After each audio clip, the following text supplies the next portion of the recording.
మిత్రులారా నమస్తే. హృదయపూర్వక శరన్నవరాత్రి శుభాకాంక్షలు. దేవీ నవరాత్రులలో ఈరోజు 3వ రోజు. ఆ దుర్గాదేవి కాశీపురాధీశ్వరి అయినటువంటి అన్నపూర్ణేశ్వరిగా సాక్షాత్కరించే రోజు. అలాంటి ఆ అన్నపూర్ణేశ్వరిని బేతవోలు రామబ్రహ్మం గారు రచించినటువంటి ఓ చక్కటి గీతంతో స్తుతించుకొని ఆ అన్నపూర్ణమ్మ అనుగ్రహాన్ని పొందే ప్రయత్నం చేద్దాం. అన్నపూర్ణాదేవి అర్చింతునమ్మ, నా మనవి ఆలించి నన్ను బ్రోవుమమ్మ. అన్నపూర్ణాదేవి అర్చింతునమ్మ, నా మనవి ఆలించి నన్ను బ్రోవుమమ్మ. విశ్వైకనాథుడే విచ్చేయునంట, విశ్వైకనాథుడే విచ్చేయునంట. నీ ఇంటి ముంగిట నిలుచుండునంట, నీ ఇంటి ముంగిట నిలుచుండునంట. అన్నపూర్ణాదేవి అర్చింతునమ్మ, నా మనవి ఆలించి నన్ను బ్రోవుమమ్మ. నా తనువును తల్లి నీ సేవ కొరకు అర్పింతునోయమ్మ పై జన్మ వరకు. నా తనువును తల్లి నీ సేవ కొరకు అర్పింతునోయమ్మ పై జన్మ వరకు. నా ఒడలి అచలాంశ నీ పురము చేరి, నా ఒడలి అచలాంశ నీ పురము చేరి, నీ పాదముద్రతో నెగడాలి తల్లి, నీ పాదముద్రతో నెగడాలి తల్లి. అన్నపూర్ణాదేవి అర్చింతునమ్మ, నా మనవి ఆలించి నన్ను బ్రోవుమమ్మ. అన్నపూర్ణాదేవి అర్చింతునమ్మ, నా మనవి ఆలించి నన్ను బ్రోవుమమ్మ. నా ఒడలి ఉదకాంశ నీ వీడు చేరి, నీ పాద పద్మాలు కడగాలి తల్లి. నా ఒడలి ఉదకాంశ నీ వీడు చేరి, నీ పాద పద్మాలు కడగాలి తల్లి. నా తనువు తేజాంశ నీ గుడికి చేరి, నా తనువు తేజాంశ నీ గుడికి చేరి, నీ ముందు దివ్యగా నిలవాలి తల్లి, నీ ముందు దివ్యగా నిలవాలి తల్లి. అన్నపూర్ణాదేవి అర్చింతునమ్మ, నా మనవి ఆలించి నన్ను బ్రోవుమమ్మ. అన్నపూర్ణాదేవి అర్చింతునమ్మ, నా మనవి ఆలించి నన్ను బ్రోవుమమ్మ. నా తనువు మరుదంశ నీ గుడికి చేరి, నీ చూపు కొసలలో విసరాలి తల్లి. నా తనువు మరుదంశ నీ గుడికి చేరి, నీ చూపు కొసలలో విసరాలి తల్లి. నా తనువు గగనాంశ నీ మనికి చేరి, నా తనువు గగనాంశ నీ మనికి చేరి, నీ నామగానాలు మోయాలి తల్లి, నీ నామగానాలు మోయాలి తల్లి. అన్నపూర్ణాదేవి అర్చింతునమ్మ, నా మనవి ఆలించి నన్ను బ్రోవుమమ్మ. అన్నపూర్ణాదేవి అర్చింతునమ్మ, నా మనవి ఆలించి నన్ను బ్రోవుమమ్మ. విశ్వైకనాథుడే విచ్చేయునంట, విశ్వైకనాథుడే విచ్చేయునంట.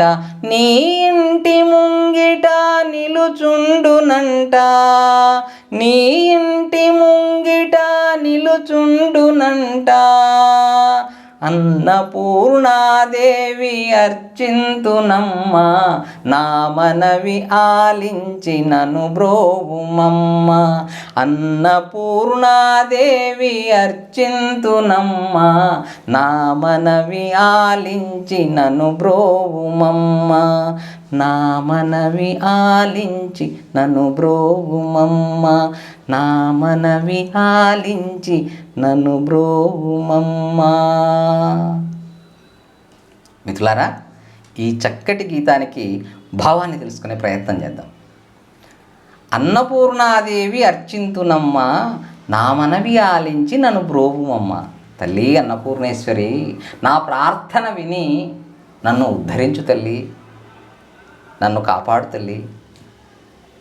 విశ్వైకనాథుడే విచ్చేయునంట, నీ ఇంటి ముంగిట నిలుచుండునంట. ఆ కాశీ విశ్వనాథుడు నీ ఇంటి ముంగిటికే వచ్చి భిక్షాందేహి అన్నాడు. ఒకసారి మనం ఆ సందర్భాన్ని గుర్తు చేసుకుందాం. ఒకానొక సమయంలో పార్వతీ పరమేశ్వరులు మాట్లాడుకుంటుండగా వారి మధ్య ఒక చిన్న సంవాదం నడిచింది. శివుడు ఈ జగత్తంతా కూడా మాయ, ఈ భౌతిక ప్రపంచమంతా మాయ, అంతేకాదు మానవులు తినేటటువంటి ఆహారం, ఆ అన్నం కూడా మాయే అన్నాడు. ఆ మాట అంటూనే అన్నపూర్ణేశ్వరికి ఆగ్రహం కలిగింది.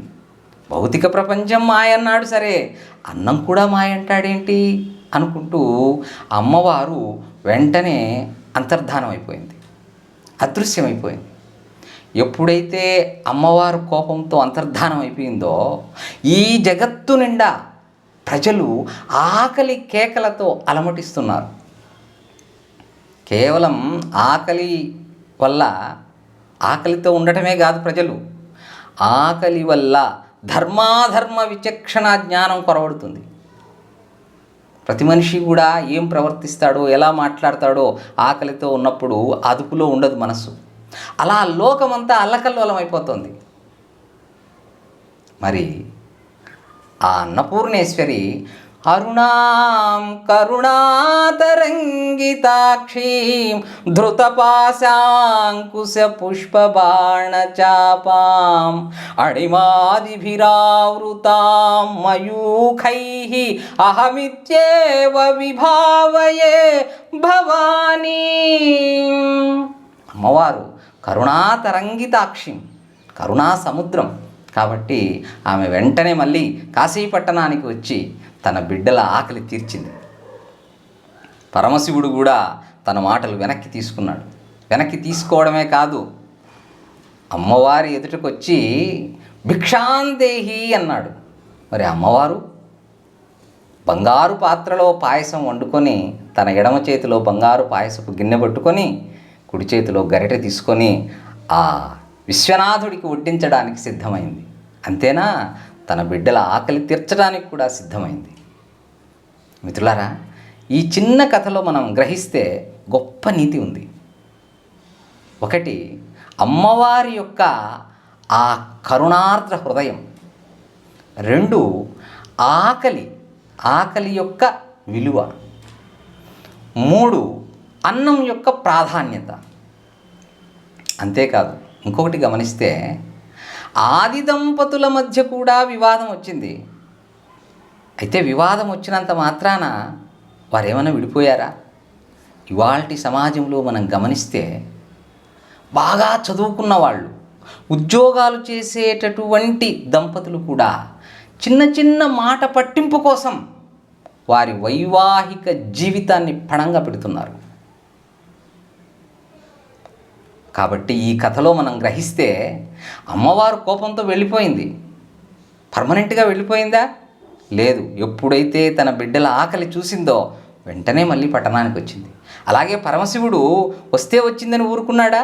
తన మాటలు వెనక్కి తీసుకున్నాడు. అమ్మవారి ముందుకెళ్ళి భిక్షాందేహి అన్నాడు. అంటే అమ్మవారిని క్షమించమని అడిగినట్టే కదా.